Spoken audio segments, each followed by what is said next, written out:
one of the films seen on TCM recently that wasn't really part of any sort of theme that I know of, but it's a film that I've seen multiple times over the years and I've loved for many years. Is from 1968. It's entitled Targets. It was Peter Bogdanovich's first directorial effort. Basically, he did it for Roger Corman. Corman had Boris Karloff under contract, and he had a couple of days of shooting left that Karloff owed him. And he said to Bogdanovich, "You can make the movie about whatever you want to make it. Just put Karloff in it, get 2 days worth of work out of him, and maybe use some clips from one of these movies that I've made already." And Bogdanovich took that and ran with it, and he made what I think is a pretty darn great movie. It's set contemporarily in 1968. It's very much inspired by the Texas school shooter Charles Whitman, the man who, ex-military guy, for some reason or another, went to the top of a tower on Texas college campus and just started shooting people. And so this film basically is two parallel stories. You have this young, clean-cut, all-American veteran guy and his all-American clean-cut family who is very into guns and is losing his grip on sanity very subtly and very slowly.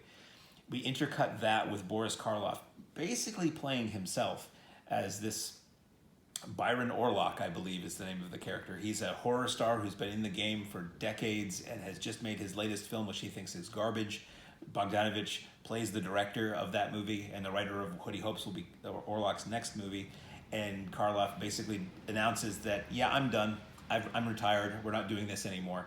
And so the Karloff story is Karloff trying to be convinced to go back and do one more film, paralleled with this sniper in waiting. And basically this two stories, at a leisurely pace but not boring, the two stories advance until they meet at a location that I find near and dear to my heart. And it's kind of brilliant. And Karloff has a great moment in that scene. So I don't want to talk too much about the story. I might have told you too much. It's the kind of movie that's great if you don't know much about it going in, because seeing this clean-cut all-American Guy Smiley suddenly do really heinous things seemingly out of nowhere is very shocking, even to see this today. And knowing what occurred that inspired that event and what has occurred subsequent to that event in our culture, it's still pretty chilling. The Boris Karloff aspect of it, I may go out on a limb and say this is, I think, his best role. I mean, yes, Frankenstein, and he did some great horror movies, but this is the only Karloff film that I can think of where he plays kind of a normal person. He doesn't play somebody who's sinister or a butler with one eye or somebody who's dragging a leg or somebody who's been brought back from the dead. He just plays a guy. And he shows all of the humor and charm and pathos and sympathy that you didn't really see him do in a lot of other films. I mean, he did. He was always good. He wouldn't have been a legend if he wasn't. He wouldn't have been a legend. Well, he might have been a legend just for Frankenstein alone, but he did a lot other than Frankenstein, if you care to dig. So I love this film because I get to see Karloff do one great performance, arguably, well, to say his last great performance, if he had done this performance in 1950 and then did all the other films he made after 1950, it still would have been his last great performance. He was stuck making, Mexican horror movies for the last couple of years of his life, and they're really not very good. So in Targets, you see him in what is a straight drama. Now, Targets it's a thriller. You might lump it into horror just because of how horrifying what the sniper does and because Karloff is in it, but it's really more of a human drama with not a lot of characters in it, really. It's fun to see Karloff poke fun at himself and poke fun at the kind of movies he was making.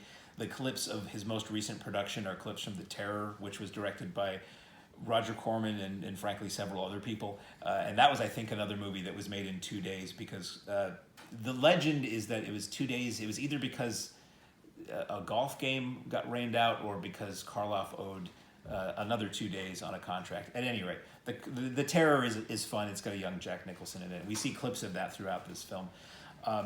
It's just, again, much like another film I talked about recently was a great snapshot of a time and a place. Targets is a great snapshot of LA 1968. Watching this reminded me a lot of Once Upon a Time in Hollywood. When we follow the sniper in waiting driving through the streets of LA, it felt a lot like some of the scenes in Once Upon a Time. Tarantino has seen this movie, and he had to at least partially have been inspired by this in how the city was shot and how those driving scenes were shot. So Targets has been available on video pretty much in every format. I first rented it on VHS back in the video store days, as it was a movie I'd always read about.